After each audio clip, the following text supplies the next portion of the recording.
اللہ اس کو حج مقبول کا ثواب عطا کرتے ہیں۔ حج کرنا چھوٹا کام نہیں ہے، حج کرنا بہت بڑا کام ہے۔ حج کرنے کے لیے بہت پیسوں کی ضرورت ہے، حج کرنے کے لیے بڑی مشقت اٹھانی پڑتی ہے، لیکن جو بچہ، جو بچی، جو شخص اپنی ماں کی طرف پیار کی نظر سے دیکھتا ہے، اللہ اس کو حج کا ثواب عطا کرتے ہیں۔ اور میرے بچوں، جیسی کرنی ویسی بھرنی، نہ مانے تو کر کے دیکھ، جنت بھی ہے دوزخ بھی ہے، نہ مانے تو مر کے دیکھ۔ آج اگر ہم نے اپنے والدین کی قدر نہ کی، ہم نے اپنے والدین کا کہنا نہ مانا، اپنے والدین کی عزت نہ کی، تو کل ہماری اولاد ہماری عزت نہیں کرے گی۔ یہ اللہ کے نبی نے فرمایا ہے۔ امام اصمعی رحمۃ اللہ علیہ فرماتے ہیں کہ جب مجھے حضور صلی اللہ علیہ وسلم کی یہ حدیث پتہ چلی، بروا آباءکم تبرکم ابناءکم، کہ تم اپنے ماں باپ کے ساتھ اچھا سلوک کرو، تمہاری اولاد تمہارے ساتھ اچھا سلوک کرے گی۔ جب مجھے یہ حدیث پتہ چلی تو پھر میں ایسے شخص کی تلاش میں لگ گیا کہ کوئی مجھے ایسا آدمی مل جائے جس نے اپنے ماں باپ کو ستایا ہو اور دنیا میں اس کو سزا ملی ہو۔ فرماتے میں ایسے شخص کی تلاش میں رہا تو ایک دیہاتی نے آ کر کے مجھے ایک واقعہ بتایا، اور واقعہ یہ بتایا کہ میں ایک مرتبہ جا رہا تھا، سخت دوپہر تھی، چلچلاتی دھوپ پڑ رہی تھی، چلچلاتی دھوپ پڑ رہی تھی ایسے، اور میں جنگل سے گزر رہا تھا۔ میں نے دیکھا کہ ایک نوجوان ہے، اس نے ایک بوڑھے کے کندھے کے اوپر ہل رکھ رکھا ہے۔ ہل جانو، پہلے ہل چلا کرتے تھے، اب تو ٹیلر وغیرہ دوسری چیزیں آ گئی، پہلے ہل چلا کرتے تھے اور بیل کے کندھے پہ رکھے جاتے تھے۔ تو میں نے دیکھا ایک نوجوان ہے، اس نے ایک بوڑھے کے کندھے کے اوپر ہل رکھ رکھا ہے اور اس بوڑھے کی کمر پہ ڈنڈے بجا رہا ہے، اس بیچارے کو اتنا مار رہا ہے کہ اس کی کمر پھٹ ہی جا رہی ہے، کمر سے خون نکل رہا ہے۔ فرماتے ہیں کہ وہ شخص بڑا حیران ہوا، پریشان ہوا، اور وہ کھیت کے اندر آیا۔ اس نے اس نوجوان سے کہا، ارے ظالم، تجھے شرم نہیں آتی؟ ایک بوڑھے کے اوپر تو نے اتنا وزن رکھا ہوا ہے، اس کی کمر پہ تو ڈنڈے برسا رہا ہے، تو نے اس کی کمر کو لہولہان کر دیا ہے، تیرے دل کے اندر ذرہ برابر رحم نہیں، کس طرح تو اس بوڑھے بیچارے کو مار رہا ہے؟ تو اس نے کہا کہ میاں تم خاموش رہو۔ کیا کہا؟ مجھے نصیحت مت کرو، تم خاموش رہو۔ کیوں؟ اس لیے کہ یہ تو ہمارے خاندان کی پرمپرا ہے، یہ تو ہمارے خاندان کی پرمپرا ہے، ہمارے خاندان میں ایسے ہی چلتا آیا ہے۔ میں نے دیکھا کہ میرا یہ جو باپ، یہ جو بوڑھا ہے، یہ میرا باپ ہے، یہ اپنے باپ کے کندھے کے اوپر اسی طرح ہل رکھا کرتا تھا، اسی طرح اس کی کمر پہ ڈنڈے برسایا کرتا تھا، آج اس کا نمبر آیا ہے۔ تو جیسی کرنی ویسی بھرنی۔ تو ماں باپ کی عزت کریں گے، استاذوں کی قدر کریں گے، ہاں بہت بڑا انعام ہے ہمارے اوپر۔ ہمارے اللہ نے ہمیں والدین عطا کیے، اللہ نے ہمیں استاذ عطا کیے۔ ہمارے جو آپ کے استاد ہیں، یہ اللہ تبارک و تعالیٰ کی بڑی نعمت ہے، اللہ کی بڑی نعمت ہے۔ استاذ کا احسان ماں باپ سے زیادہ ہوتا ہے، استاذ کا احسان ماں باپ سے زیادہ ہوتا ہے۔ اچھا یہ بتاؤ، اگر ایک بچہ ہو، اس کا باپ اس کو پوری زندگی گھر میں رکھے، کہیں باہر نہ جانے دے، اس کو اچھا کھلائے، اچھا پلائے، اچھا پہنائے، اور اس کی خوب دیکھ بھال کرے، اس کو ایک لفظ بھی پڑھنا نہ سکھائے، واللہ اخرجکم من بطون امہاتکم لا تعلمون شیئا، جیسے ماں کے پیٹ سے جاہل پیدا ہوا تھا، وہ جاہل ہی مر جائے، تو اس کے پیدا ہونے کا کچھ فائدہ ہوا؟ کچھ فائدہ ہوا؟ کوئی یہ کہے گا کہ بھائی اس کا باپ بہت اچھا تھا، پوری زندگی اس کو کچھ کرنے نہ دیا، اس کو ہاتھ ہلانے نہ دیا، اس کو پریشان نہیں کیا، اس کی کمر پہ بستہ نہیں رکھا، استاد کے سامنے اس کو بیٹھنے نہ دیا، اس کی پٹائی نہیں ہونے دی، کوئی کہے گا؟ کوئی نہیں کہے گا۔ لوگ کہیں گے بڑا بیوقوف تھا، خود بچہ جوان ہو کر کے باپ کی آنکھ میں آنکھ ڈالے گا اور کہے گا کہ سارے بچے پڑھے لکھے ہیں، تو نے مجھے جاہل رکھا، تو ظالم ہے، کہے گا کہ نہیں کہے گا؟ جبکہ باپ نے اتنی محنت کی۔ تو میرے بچوں، یہ استاد کا احسان ہے کہ ایک ایک لفظ سکھاتے ہیں۔ جیسے چڑیا اپنے بچے کو چوغا دیتی ہے، ایک چیز لاتی ہے، اس کو پہلے منہ میں چباتی ہے اور پھر بچے کے منہ میں ڈالتی ہے، اسی طرح آپ کے استاد ہیں، بیٹھ کے بیچارے مشق کرتے ہیں کہ اپنے بچوں کو کیسے سمجھانا ہے، اپنے بچوں کو کیسے سکھانا ہے، اپنے بچوں کو کیسے بتانا ہے۔ بارش ہو جائے، آپ لوگ تو گھر بیٹھ جاتے ہیں، مگر ان کے دل میں تمنا ہوتی ہے کہ بچے آنے چاہیے، بچے آنے چاہیے۔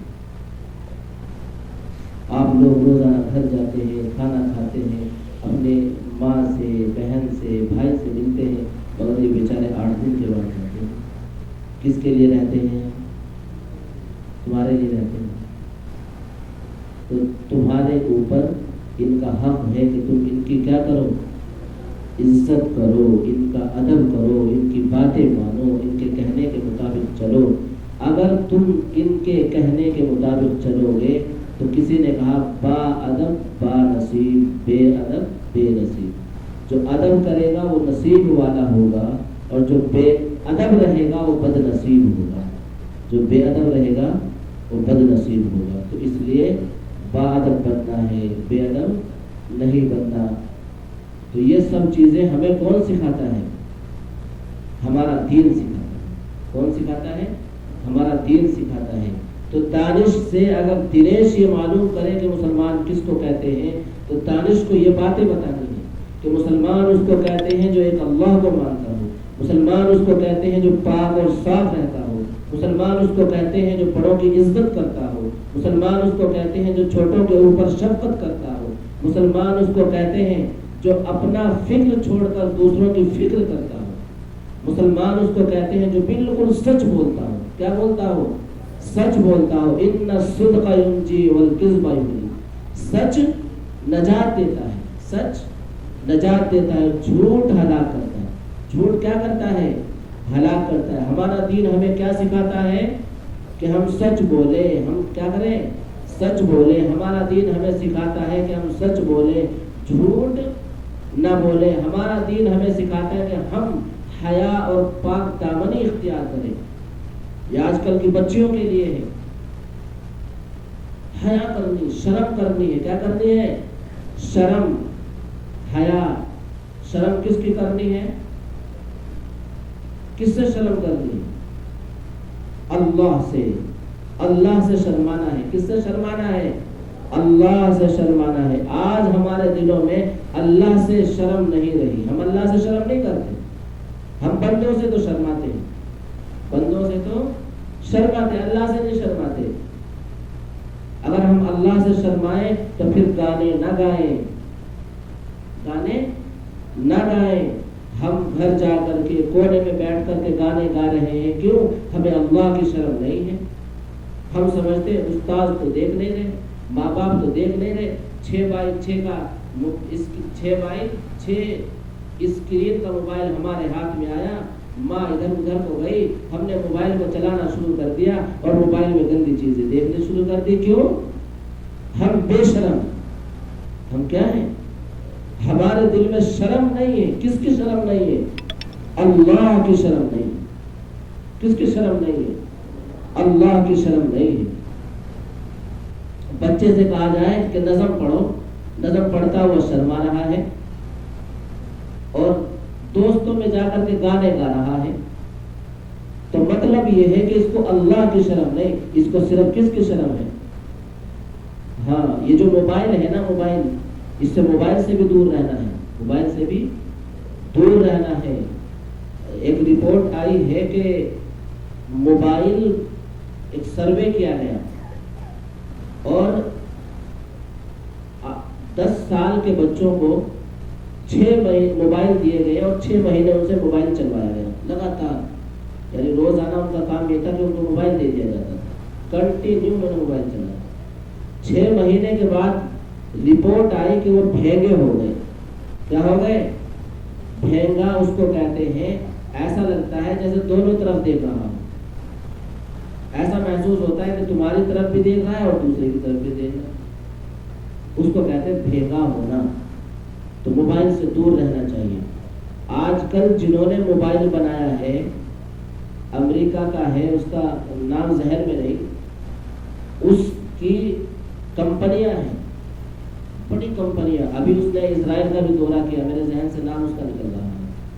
اس کی کمپنیاں ہیں. امریکہ میں اس کی خبر چھپی کہ اس کے کمپنیوں کے جو ملازمین ہیں ان ملازموں کے بچوں کے لیے اس نے یونیورسٹی, کالج, اسکول کھلوا رکھے ہیں. وہاں پہ ان کو فری میں تعلیم دی جاتی ہے. مگر اس کے اسکول میں بچوں کے لیے یہ شرط ہے کہ 11 سال کے جب تک بچے کی عمر نہ ہو جائے اس کو بالکل الیکٹرانک چیز کے قریب نہ جانے دیا جائے.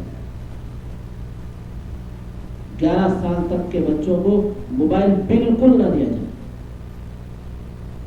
کیا نہ دیا جائے؟ ہاں, یہ جو موبائل ہے اس موبائل سے بڑے فتنے جنم لے رہے ہیں.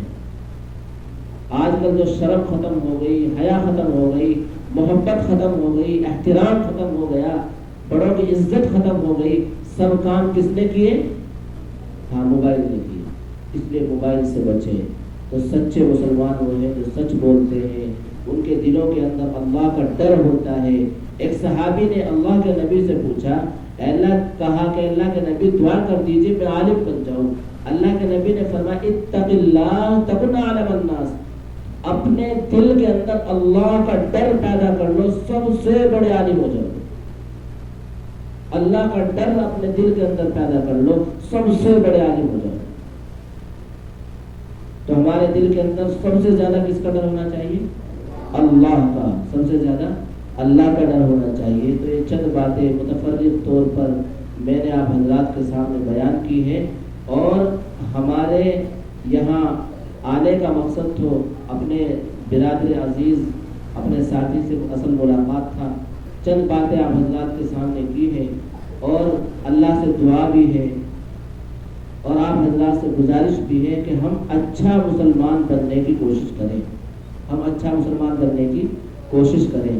بس میں ایک بات اور آپ سے کہتا ہوں, ہم یہاں ہندوستان میں رہتے ہیں, ہے نا. یہاں ہم جو ہندوستان میں رہتے ہیں ہندو زیادہ ہیں. تو آج کل لوگ یہ کہہ دیتے ہیں ارے پڑھنے کی کیا ضرورت ہے, ہم تو بس کام سیکھیں گے, ماسٹر نہ بنو, ٹیچر نہ بنو, ڈاکٹر نہ بنو, نوکری تو لگے گی نہیں. نوکری تو لگے گی نہیں. کیوں نہیں لگے گی؟ بھائی ہندوؤں کا زور ہے. یہ بات ہے, کہتے ہیں نا یہ بات. ہاں, اور وہ یہ کہتے ہیں کہ بس زیادہ پڑھنے کی ضرورت نہیں, اپنی مزدوری وغیرہ کر لیں گے, نوکری تو لگے گی نہیں. ایسا نہیں ہے. علم کے اندر بہت بڑی طاقت ہے. علم کے اندر بہت بڑی طاقت ہے. میں ایک واقعہ حضرات کے سامنے پیش کر کے اپنی بات مکمل کرتا ہوں. ایک نبی گزرے حضرت یوسف علیہ السلام. کیا نام تھا؟ بیٹا غور سے سنو, بس اس واقعے کے بعد بات مکمل. کیا نام تھا؟ حضرت یوسف علیہ السلام. اللہ نے ان کو بہت حسن دیا تھا. یہ بہت خوبصورت تھے. کیا تھے؟ بہت خوبصورت تھے, بہت خوبصورت تھے. ان کے جو ابا تھے وہ ان سے بڑی محبت کرتے تھے. ان کے ابا بہت ان سے محبت اور پیار کرتے تھے. ایک مرتبہ یہ اپنے ابا کے پاس آئے, آ کر کے کہا ابا میں نے خواب دیکھا ہے, میں نے خواب دیکھا ہے, مجھے خواب آیا ہے اور میں نے خواب میں دیکھا کہ 11 ستارے, چاند اور سورج مجھے سجدہ کر رہے ہیں. ابا نے کہا بیٹا یہ خواب اپنے بھائیوں کو مت بتا, کسی کو مت بتا. مگر کسی طریقے سے بھائیوں کو پتہ چل گیا. اب بھائی چلنے لگے, کیا کرنے لگے؟ جلنے لگے اور بھائیوں نے کہا کہ اس کو قتل کر دو، اس کو قتل کر دو، اس کا قصہ پاک کر دو. مگر دوسرے بھائی نے کہا نہیں، قتل نہیں کرنا چاہیے، اس کو کنویں میں ڈال دو. کیا کر دو؟ کنویں میں ڈال دو. تو ان کو کنویں کے اندر ڈال دیا گیا، کنویں کے اندر ڈال دیا گیا. اب پھر جب یہ جو بھائی تھے جنگل میں ان کو لے کر کے کنویں میں ڈال کر کے آ گئے. ابا نے پوچھا یوسف کہاں ہے؟ کہا جی اس کو تو بھیڑیا کھا گیا، اس کو تو بھیڑیا کھا گیا. اور کرتا خون میں سن کر کے لے آئے. کہا دیکھو یہ کرتے کے اوپر خون بھی لگا. ابا نے کہا صبر جمیل، میں صبر کروں گا، بس اللہ کو پتا ہے بات کیا ہے. پھر یہ ہوا کہ اس کنویں کے پاس سے کچھ لوگ گزر رہے تھے. وہ پانی لینے کے لیے جب کنویں کے پاس گئے تو انہوں نے بالٹی یا ڈول جس سے پانی کھینچتے تھے کنویں کے اندر ڈالا تو دیکھا کہ حضرت ایک چھوٹا سا بچہ ہے بڑا خوبصورت. انہوں نے نکال لیا. اور پھر القصہ مختصر یہ کہ مصر کے بازار میں لے گئے کہ اس بچے کو بیچیں گے. بچے کو بیچ دیا. جو اس وقت کے وزیر خزانہ تھے، فورن منسٹر تھے، انہوں نے اس بچے کو خرید لیا، اس کے گھر میں رہنے لگے. پھر ایک قصہ یہ ہوا کہ ان کے اوپر زنا کی تہمت لگ گئی. پھر ان کو جیل کے اندر ڈال دیا گیا. میں بالکل شورٹ کر رہا ہوں. ان کو کہاں ڈال دیا گیا؟ پہلے کنویں میں، پھر اب جیل میں. 7 سال جیل کے اندر رہے. 7 سال جیل کے اندر رہے. جب جیل کے اندر تھے بادشاہ نے خواب دیکھا. اس خواب کا خلاصہ یہ ہے کہ بادشاہ کو خواب کے ذریعے پتا چلا کہ ہمارے دیش میں، ہمارے ملک میں بھوک مری آنے والی ہے. کیا آنے والی ہے؟ قحط پڑے گا.